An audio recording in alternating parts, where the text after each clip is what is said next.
Hello बच्चों, आज हम मैथिली शरण गुप्त रचित मनुष्यता काव्य करेंगे। हमने इस काव्य को 2 विभागों में बांटा था। पहले विभाग में हमने 4 पंक्तियाँ की थी। आज हम उसके पीछे की जो 4 पंक्तियाँ हैं वो करेंगे। आज की 4 पंक्तियाँ करने से पहले हमने जो 4 पंक्तियाँ कर ली है उसका पुनरावर्तन कर लेते हैं। तो पहली पंक्ति है, विचार लो कि मृत्यु हो न मृत्यु से डरो कभी, मरो परंतु यो मरो की याद जो करे सभी, हुई न यो सुमृत्यु तो वृथा मरे वृथा जिए, मरा नहीं वही कि जो जिया न आपके लिए, वही पशु प्रवृत्ति है कि आप ही चरे, वही मनुष्य है कि जो मनुष्य के लिए मरे। यानी कि आप सब सोच ही लो कि तुम मरणशील हो, मन में समझ लो कि तुम्हें एक ना एक दिन अवश्य मरना है, इसलिए मौत से डरो मत। तुम ऐसी मौत मरो कि जिसे सब लोग याद करें। कोई ऐसा महान और गौरवशाली काम करते करते मरो कि तुम्हारी मौत सुमृत्यु कहलाए। ऐसी मौत के बिना यूं ही मरना व्यर्थ है। बिना कोई विशेष कार्य किए जीना भी व्यर्थ है और मरना भी व्यर्थ है। जो मनुष्य स्वयं अपने लिए नहीं जीता बल्कि समाज के लिए जीता है वह कभी नहीं मरता। ऐसा मनुष्य अमर हो जाता है।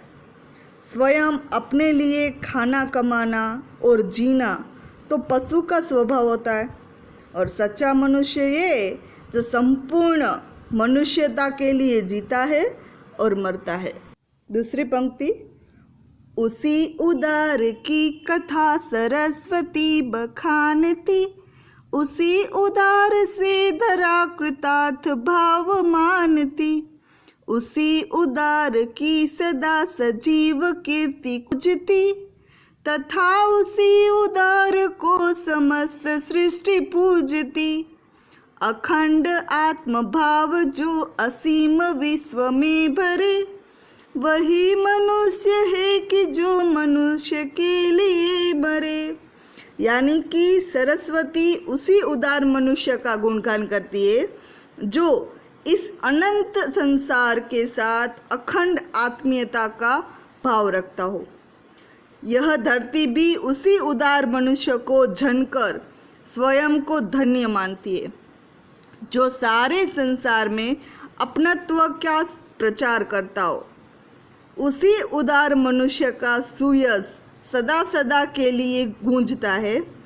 उसी उदार व्यक्ति को सारी धरती के लोग पूजते हैं जो सारी सृष्टि के साथ अपनत्व अनुभव करता है। सच्चा मनुष्य वही कहलाता है जो सब मनुष्यों के लिए जीता है और मरता है।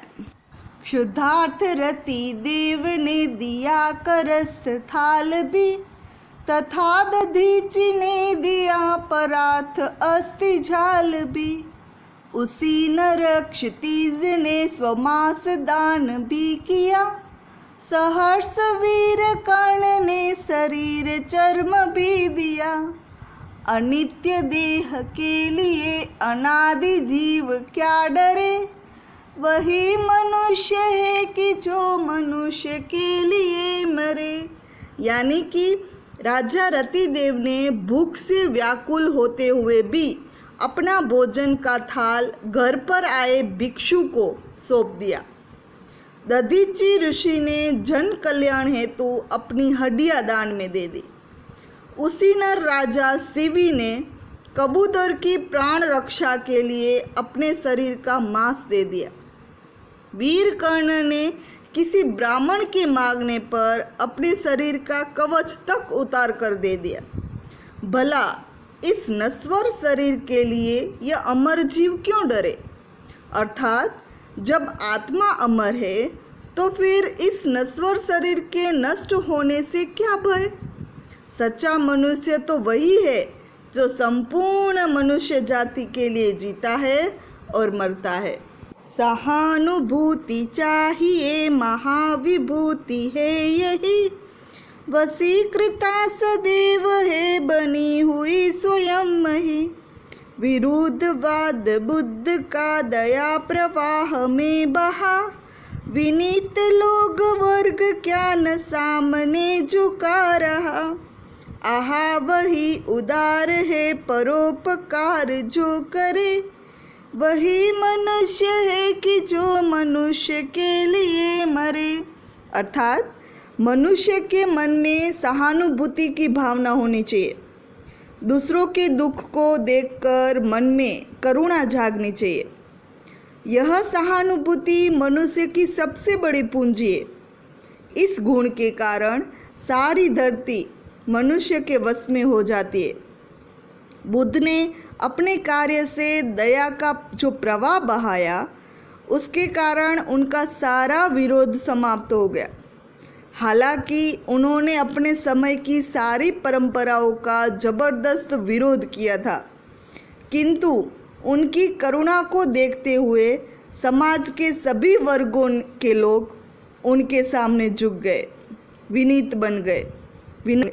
सच यही है कि जो मनुष्य दूसरों का भला करता है वही सच्चा उदार व्यक्ति है। सच्चा मनुष्य वही है जो मनुष्य के लिए काम आता है, सबके लिए जीता है और मरता है। रहो न भूल के कभी मदाद तुच्छ वीत में। सनाथ जान आपको करो न गर्व चित्त में। अनाथ कौन है यहाँ त्रिलोकनाथ साथ है।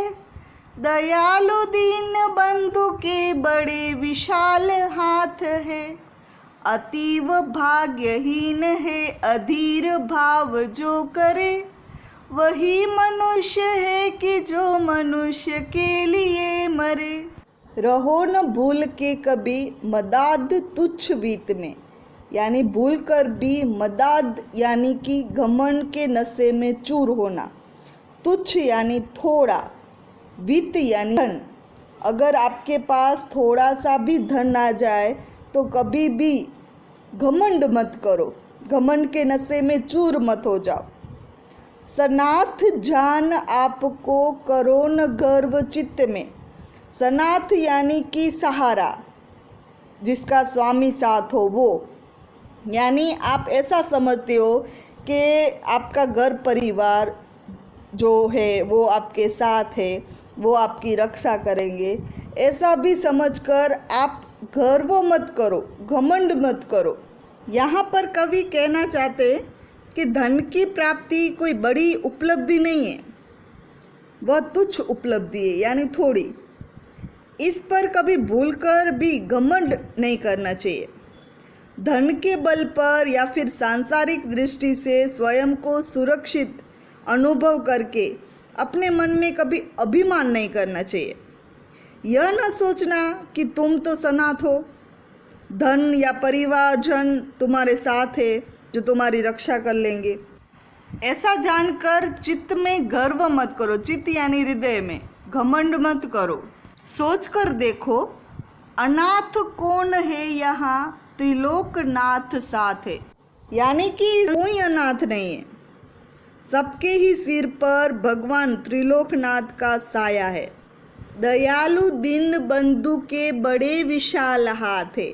दयालु मीन्स कृपालु, दीन बंधु यहाँ पर भगवान जो दीनों के रक्षक होते, दीन यानी गरीब, उसके विशाल हाथ यानी बहुत अधिक शक्ति होना। ये विशाल हाथ सभी दीन बंधु के सिर पर है, यानी कहने का मतलब ये है कि भगवान का साया सभी गरीब लोगों पर है। वह ईश्वर दीनों का, गरीब का सहारा है, दयालु है, उसकी शक्ति बहुत अधिक है। वह सबको सुरक्षा और सहारा देता है। अतीव भाग्यहीन है अभाव जो करे। अतीव यानी कि अत्यधिक, भाग्यहीन यानी बदकिस्मत। अधीर भाव करना यानी हमेशा असंतुष्ट रहना, यानी कि जितना भी मिला हो उसमें संतुष्ट ना करे, हमेशा असंतुष्ट रहे, वो सबसे अधिक भाग्यहीन है। और सच्चा मनुष्य तो वही है जो दूसरे मनुष्य के लिए काम आता है, उसके लिए जीता है और मरता है। अनंत अंतरिक्ष में अनंत देव है खड़े, समक्ष ही स्वबाहु जो बढ़ा रहे बड़े बड़े। परस्परावलंब से उठो तथा बढ़ो सभी, अभी अमर्त्य अंक में अपंक हो चढ़ो सभी। रहो न यूं कि एक से न काम और का सरे, वही मनुष्य है कि जो मनुष्य के लिए मरे। अनंत अंतरिक्ष में अनंत देव खड़े हैं, यानी कि ऊपर अनंत आकाश की तरफ देखो, वहाँ कितने ही देवता खड़े हैं। समक्ष ही स्वबाहु जो बढ़ा रहे बड़े बड़े, समक्ष यानी कि सामने, स्वबाहु यानी अपनी भुजाएं, हाथ बढ़ा रहे हैं बड़े बड़े, यानी कि वे तुम्हारे सामने अपने विशाल बाहु उठाकर तुम्हारा स्वागत कर रहे हैं, तुम्हें बुला रहे हैं, वे तुम्हें स्वर्ग में बुला रहे हैं। परस्परावलंबन से उठो तथा बढ़ो सभी। परस्परावलंबन यानी एक दूसरे के सहारे उठो और आगे बढ़ो। अभी अमर्त्य अंक में अपक्क हो चढ़ो सभी। अमर्त्य अंक यानी कि देवता की गोद, और अपंक यानी दाग रहित। कहने का मतलब ये कि तुम इस तरह निर्मल जीवन जियो कि तुम्हें देवलोक में स्थान मिले। रहो न यो कि एक से न काम और का सरे, यानी कि तुम इस तरह मत जियो कि एक दूसरे के किसी काम ना आ सको, तुम्हारे होने से किसी का कोई काम ना बन सके। वही मनुष्य है जो अन्य मनुष्य के काम आए। मनुष्य मात्र बंधु है, यही बड़ा विवेक है। पुराण पुरुष स्वयंभू पिता प्रसिद्ध एक है। फलानुसार कर्म के अवश्य बाह्य भेद है, परंतु अंतरेक्य में प्रमाण भूत वेद है। अनर्थ है कि बंधु ही न बंधु की व्यथा हरे, वही मनुष्य है कि जो मनुष्य के लिए मरे। यहाँ पर कहा गया है मनुष्य मात्र बंधु है, यानी कि मनुष्य सभी एक दूसरे के भाई है। यही बड़ा विवेक है, यानी सबसे बड़ा ज्ञान यही है कि सभी संसार के मनुष्य है वो एक दूसरे को अपना बंधु समझे। कारण क्या है? पुराण पुरुष स्वयंभू पिता प्रसिद्ध एक है, यानी कि पुराणों के अनुसार सभी मनुष्य का एक ही पिता है और वह है स्वयंभू। वही एकमात्र पुरुष है जिसने अनेक मानवों को जन्म दिया है। फलानुसार कर्म के अवश्य बाह्य भेद है, यानी कि विविध कर्म के फल अनुसार सब आपस में भिन्न है, अलग अलग दिख रहे हैं। अर्थात जिसने जैसे कर्म किए उसे वैसा ही जन्म मिला, परंतु अंतरेक्य में प्रमाणभूत वेद है, यानी आंतरिक दृष्टि से सभी एक है, समान है। स्वयं वेद इस आंतरिक एकता का साक्षी है। अनर्थ है कि बंधु ही न बंधु की व्यथा हरे, यानी सबसे बड़ा पाप ये है कि कोई व्यक्ति अपने बंधु का कष्ट नहीं हरता, दूर नहीं करता, उसकी व्यथा नहीं हरता। और वही सच्चा मनुष्य है जो दूसरों के लिए जिए और मरे। चलो अभीष्ट मार्ग में सहर्ष खेलते हुए, विपत्ति विघ्न जो पड़े उन्हें ढकेलते हुए। घटे न हेल मेल हाँ बढ़े न भीनता कभी, अतर्क एक पंथ के सतर्क पंथ हो सभी। तभी समर्थ भाव है कि तारता हुआ तरे, वही मनुष्य है कि जो मनुष्य के लिए मरे। यानी कि चलो अभीष्ट मार्ग में, अभीष्ट मार्ग यानी इच्छित मार्ग पर, रास्ते पर। सहर्ष खेलते हुए यानी खुशी खुशी। यहाँ पर कहा गया है कि तुम जीवन में जिस भी मार्ग पर चलना चाहते हो, हंसी खुशी से चलते चलो। विपत्ति विघ्न जो पड़े उन्हें ढकेलते हुए। विपत्ति यानी संकट, विघ्न यानी बाधा और ढकेलना यानी दूर करना। यानी इस रास्ते पर संकट भी आएंगे, बाधा भी आएंगे, उन्हें ढकेलते हुए तुम आगे बढ़े चलो। घटे न हेल मेल हा, बढ़े न भिन्नता कभी। हेल मेल यानी मेल जोल और भिन्नता यानी अलगाव। यानी कि तुम इस मार्ग पर चलते चलना रखना कि तुम्हारा आपसी मेल जोल न घटे, मित्रता और एकता का भाव कम न हो, आपस की भिन्नता में वृद्धि न हो। मनुष्य मनुष्य में वर्ग, जाति, रंग, रूप, प्रांत, देश आदि के अंतर न बढ़े। अतर्क पंथ हो सभी। अतर्क यानी तर्क से परे, पंथ यानी मार्ग, सतर्क पंथ यानी सावधान यात्री। यहाँ पर कहा है कि जो आपने रास्ता पसंद किया है उसमें सावधान होके आगे बढ़ो। तभी समर्थ भाव है कि तारता हुआ तरे। यानी सबसे बड़ी सामर्थ्य यही है कि औरों का भी उद्धार करे और स्वयं भी तरे। वही मनुष्य है कि जो दूसरों के लिए जिए और मरे। यहाँ पर हमारी मनुष्यता काव्य पूर्ण होती है। अब हम क्वेश्चन आंसर करेंगे। पहले विभाग में हमने 3 क्वेश्चन कर लिए हैं, अब जो बाकी क्वेश्चन है वो करेंगे। क्वेश्चन नंबर 5, मनुष्य मात्र बंधु है से आप क्या समझते हैं, स्पष्ट कीजिए। तो इसका अर्थ है संसार के सभी मनुष्य हमारे बंधु है, अपने हैं। बंधु है यानी कि भाई है। विश्व का कोई भी प्राणी हमारे लिए पराया, बेगाना या फिर विजातीय या शत्रु नहीं है। क्वेश्चन नंबर 6, कवि ने सबको एक होकर चलने की प्रेरणा क्यों दी है। तो कवि ने सबको एक होकर चलने की प्रेरणा इसलिए दी है क्योंकि सभी प्राणी मूलतः एक है, वे एक ही पिता की संतान है, पूरी मानवता एक है। दूसरे अर्थ में कहे तो मनुष्य का धर्म है कि वह दूसरों को भी उठाए, बढ़ाने और तारने का काम आए।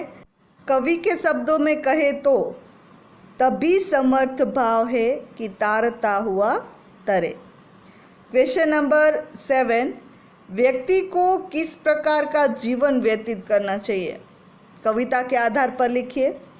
तो कविता हमें संदेश देती है कि हमें दूसरों के काम आना चाहिए, हमें स्वार्थ को तिलांजलि देकर पूरी मानव जाति के लिए जीना चाहिए, हमें पूरे संसार को अपना बंधु मानना चाहिए।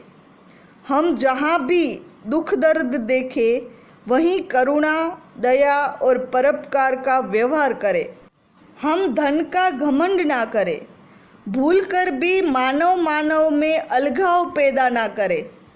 जहाँ तक हो सके हम सभी में मेलजोल बढ़ाने का प्रयत्न करें। क्वेश्चन नंबर 8, मनुष्यता कविता के माध्यम से कवि क्या संदेश देना चाहता है, यानी कि पूरी कविता में आपने क्या सीखा है वो लिखना है। मनुष्यता कविता के माध्यम से कवि मानवता, एकता, सहानुभूति, सद्भाव, उदारता, करुणा का संदेश देना चाहता है। वह मनुष्य को स्वार्थ, भिन्नता, वर्गवाद, जातिवाद, सांप्रदायिकवाद आदि संकीर्णता से मुक्त करना चाहता है। वह मनुष्य में उदारता के भाव भरना चाहता है। कवि चाहता है कि हर मनुष्य समस्त संसार में अपनत्व की अनुभूति करे।